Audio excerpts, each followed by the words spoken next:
Shitty documentation time for my IMS Keyboard 2248-1. That's the best name I've got for it. That's what it says on the PCB, and it says basically fuck all anywhere else. Here we can like slowly scan over some of the chips for you. It's got a beeper, which is sick as hell. It also has a 6P6C or 6. It's like a phone jack, but it's got 6 conductors, all right? And it has a cable that plugs in there, but I left that in the other room. Y'all can suffer without it. And this is normally tilted up. I just have this whole thing disassembled so I can show you how it works. And I don't feel like doing fancy editing, so. And this thing is funky as hell because it has inductive switches. Yeah, not capacitive, not conductive, inductive. Let me flip this bad boy over for you. Little ferrite bead sticks out of the bottom of the switch when you press it. Hey, focus, would ya?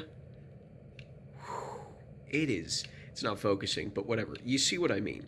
Little ferrite bead sticks out of the ass of the switch, and that goes through the circles on the PCB.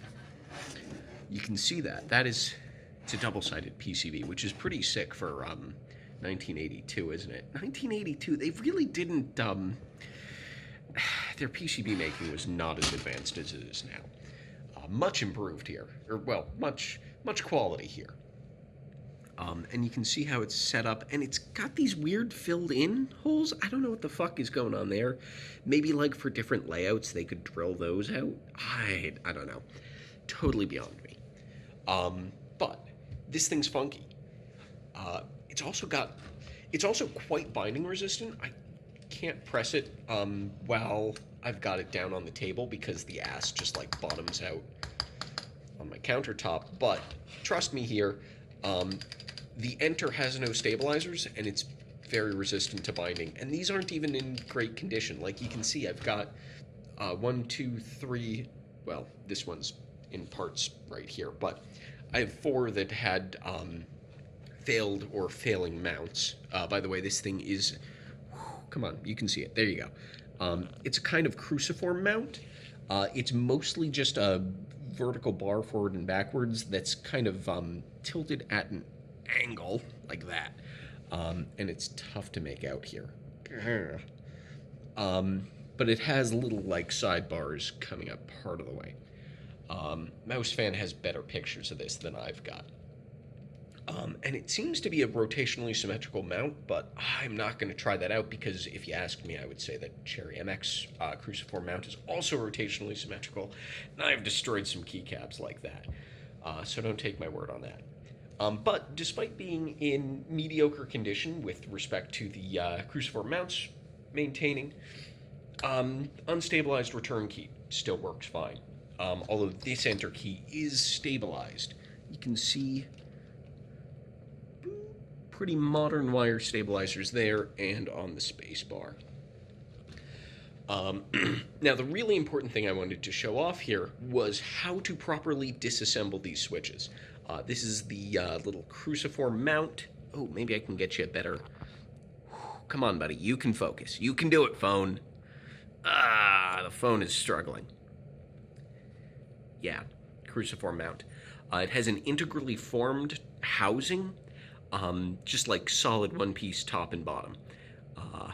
And you can see it's got a little like latching tab on that side. It's got this weird circle thing that, near as I can tell, isn't used. And then you've got sort of the central cavity. You can see down here there is a little, in the middle, little like stump for you to put the spring on. Boop, boop, boop. And the spring basically sits there. And then it attaches off-center to a little, like, stumpy bit in the slider. This is kind of funky. Oh, wait, before I forget. The spring is a progressive spring. Let me show you the bottom of my thumb so that the thumb meat doesn't obscure it. Progressive. it bottoms out on the bottom. And that part is supposed to be on the bottom, by the way, so that you don't fuck up the orientation when you're reassembling yours. The part that bottoms out first on the progressive spring goes on the little stump in the housing. What was I talking about? Oh, yeah. So how to disassemble these things. They start off with, of course, the spring in there and the ferrite bead on the little leg of this. Ooh, this is tough to do one-handed. Glad I don't have to watch this video. That's all on you guys. Y'all can suffer. And this is riveted in place, but it can spin freely. And so to get this thing disassembled, you have to cut off the rivet and take the ferrite out. I put that on there just to take it off. Waste of your time. Now it's rolled under the keyboard. Get back here. Thank you. So that, you have to take that off because otherwise it catches on a lip in the housing. Then you have to sort of press in this side tab here. You can see me kind of pushing it in with my finger. You have to press that in with like some tweezers or something. And then you can kind of push this thing out of the housing. And that's how you got to disassemble it. You can take the spring out without taking the slider out, though, because the spring sort of sits up independently. Let's see if we can, yeah, we can see it from, oh no, that's the wrong side. Oops. So you see how you can see the spring there, kind of off-center? You can use tweezers, you can go in and you can take the spring out first. I don't know if that makes it easier or harder to disassemble. I've only disassembled one of these. I'm not that brave. But then, you can push the slider out, and you can take the whole thing apart into its, ideally 4 constituent pieces, currently 5 because this is a piece of shit. Actually, this slider isn't even from this switch originally. It's a mess. Or that mount isn't from this switch originally. Whatever. In the future, I'm going to try and wax spoil these and then glue the ferrite back in place, or maybe try and like hold it in place with some wax. I need to, this and the Futaba MAs, I need to noodle out a good way to seal them back up. And maybe try that with blue ovals too. We'll see.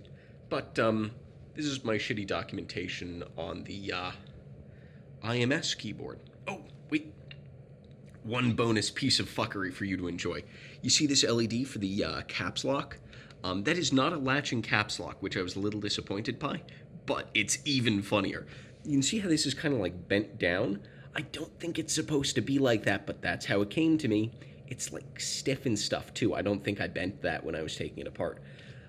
It should have, I don't know why it wasn't, it should have been sticking up and going through this carved out hole in the caps lock switch.